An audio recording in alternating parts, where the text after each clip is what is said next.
Hi, Erik and Marcus. First of all, welcome to Australia. I think your Aussie fans would love to know how seriously you're taking these games against Victory and Palace, even though they are pre-season, but as a new manager, Erik? Yeah, you said it already. It is pre-season, but football, yeah, you play for to win. So in the end, it's always important winning. But of course, it is pre-season. We have to develop our team. So that is also a really big target for the game. How close to full strength will you be then tomorrow night? Our squad. So we are full capacity. We have a strong squad. So the fans will be happy. Erik, Joey Lynch from ESPN and The Guardian down here in Australia. During this tour, you're playing Liverpool, Palace, Villa, opposition you'll become very familiar with over the years. Victory, might not see them again for quite some time. Does that change what you can take from the game against Victory, that they are such different opposition? Sure. We are happy with that game because, what you say, it's a different opposition, and it's always good to play against a different culture, and it will be a different approach. And from Liverpool, Crystal Palace, as a Villa, we know what we can expect.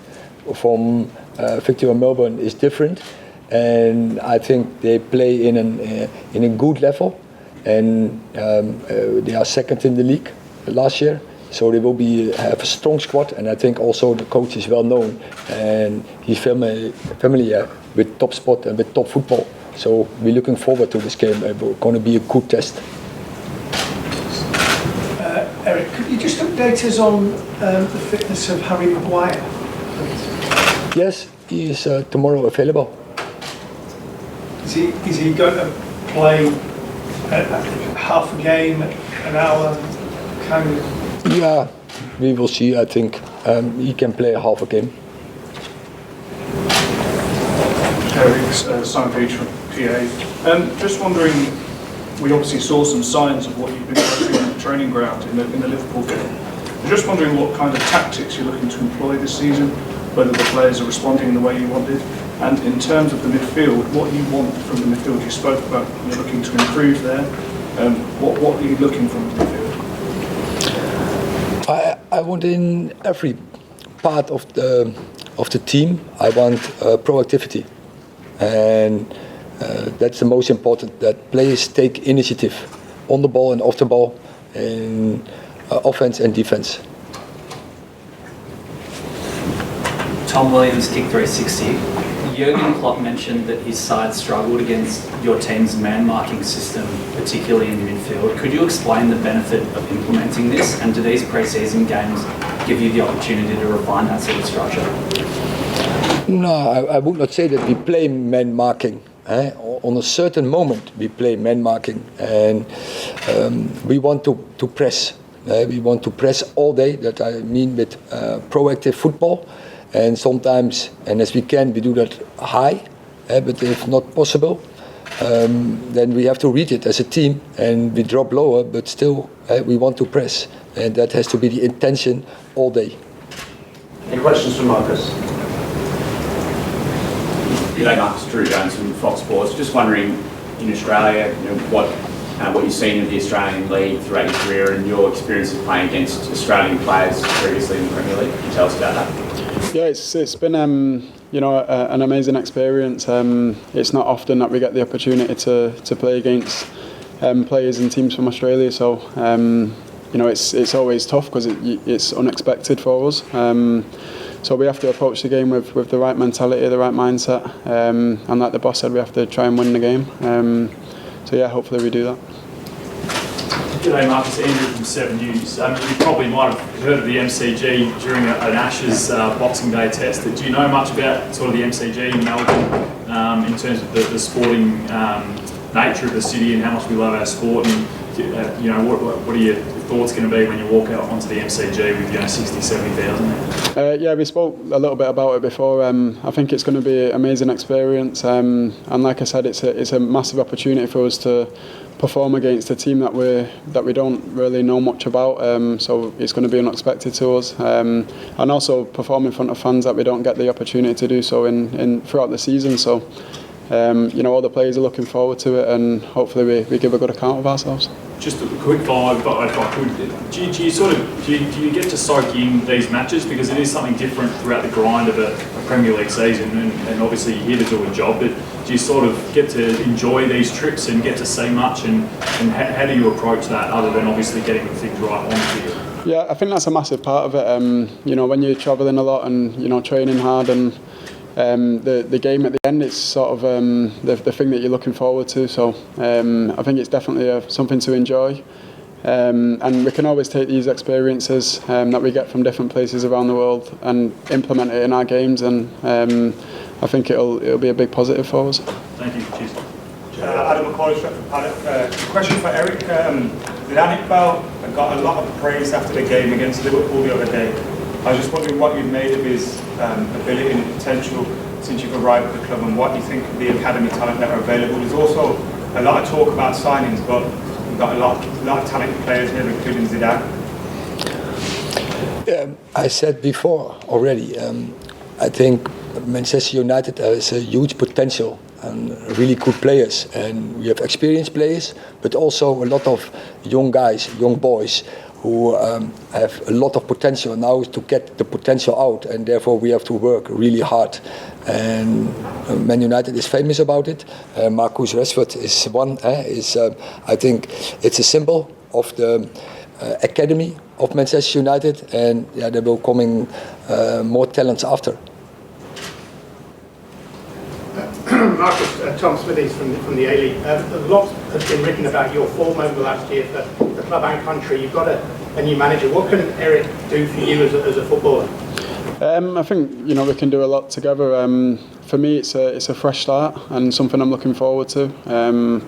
I think the first two and a half weeks of training have been good.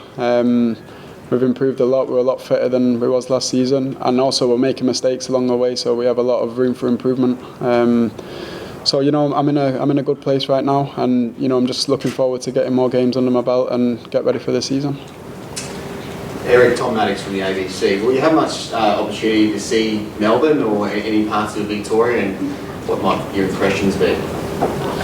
We are not in the position till now to see so much. We came down here, and we were in the hotel. We were here, and it was a long journey out of Thailand. So, but what we see, small, fantastic city, and you see and you smell the sports culture. Nick Tabana here, NCA Newswire. Donny van der Beek coming back this season, obviously quite familiar with working with him. Where do you see him best fitting in? Do you see him playing a bit deeper as one of the two, or can you see him playing a bit further up as maybe more of a 10 this season? He can do both, and I know that from the past, but his best position, that is his capabilities in the box of the opponent. So playing short behind the striker, he has a really good smell for being in the right position. Question for Marcus.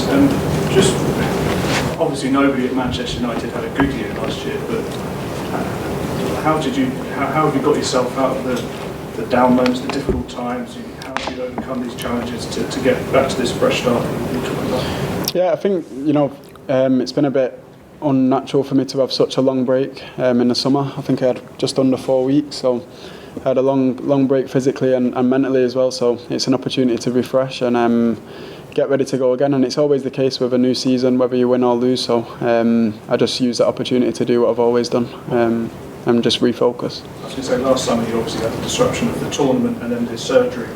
How much do you think you'll benefit from having a full pre-season? Yeah, massively. This is my, I think, first year where I've been with the team from the beginning. And to be honest, I already feel a lot better than usually when you go internationals and you come back, midway through the pre-season. So yeah, like I said, it's important for me to get a fresh start, and I've been given that opportunity. So yeah, I feel fresh and feel ready.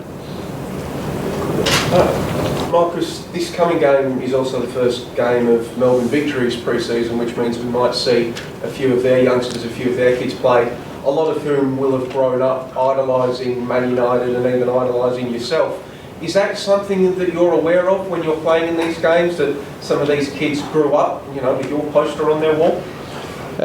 I think, for a player and me as an individual, it's just about doing your work on the pitch. We've got a lot of things to work on and a lot of messages that we need to follow. So it's about being focused and, trying to give the best version of yourself on match day. And, whether or not that comes, it's something to build on and improve on. So we're going to use our time as a whole on pre-season to get to the best version of each other individually and as a team. And yeah, if we do that, then we'll be ready to start the season. Hi, Steph from Channel 10. It was touched on a little bit by Erik, but Marcus, I know I'm sure you haven't had much downtime yet, but is there anything that you're looking forward to doing when you're in Melbourne or Australia in general? To be honest, training's been tough, so a lot of our downtime is a lot of rest and recovery. And that's the life that we live, and you learn to enjoy it. There's a bit of banter in the hotel and stuff like that. So everyone's really focused, and when we have time to enjoy ourselves, we will do. Will we have time to try Tim Jam? I don't know yet. It's up to him. Marcus, just in terms of your form, you obviously generated a lot of positive headlines throughout your career, and maybe the last 12 months is the first negative stuff you've had to deal with. Has that affected your confidence, or how have people around you supported you? Because clearly you have all the ability, it's just bringing it out of yourself, really. Yeah, I think for me, I always say to myself, it's a lot easier to make mistakes in a team that's winning. So it's like the last game we won against Liverpool, but we made a lot of mistakes. So it gives us, a huge space for improvement. And individually, it's the same thing. If you're making mistakes in a winning team, it's a lot easier to come back and improve. When you're losing, it's difficult because we're all sportsmen. We don't like to lose, so we have to just refocus and try our best to win the next game. Is it just kind of the whole negativity surrounding the entire club last year sucks everything into it all? I mean, it's part of it, but it's not an excuse. It's a big club that we play for, and we're expected to win as we should do. So we just have to work really hard to improve. And next season's the first game of the season's the first opportunity that we have. So we do all this hard work now and try and win as many games as we can in pre-season. And then when it comes to the first game of the season, we're ready to give everything. Okay, we've got time for two more questions. One at the back there. Flex from United for you. For Erik. Jadon Sancho looked really, really comfortable against Liverpool, expressing himself on the ball. Is that something that you were expecting from the front line, and him in particular? And we saw him play from the right-hand side as well. Are you looking to see him deployed from there? I was really happy to see. I think we have a good left side, but I think you see against Liverpool that we always also have a threat over the right side. And it was really cool to see it because you want to have weapons, and when you that have only over one side, it's quite predictable. So we want that develop over two sides, and of course also in the middle. So we have to come from everywhere. Did Bailly's performance surprise you, and does that give you a bit of a headache, considering we're linked to more defenders? Who? Erik Bailly's performance? Oh, no, it doesn't give a headache. I'm happy. We need a full squad. There's coming a season with a lot of games. In the middle there's a World Cup. So we need really a full squad with a lot of competition also between the players, so that they get each other sharp, and so we push each other to a higher level. Last question. Erik, Australian fans obviously would have loved to have seen Cristiano Ronaldo play on this tour. Are you able to give us an update on how he's going, and are you hopeful he'll be back at the club and playing this season? Now we made a statement, and there's nothing changed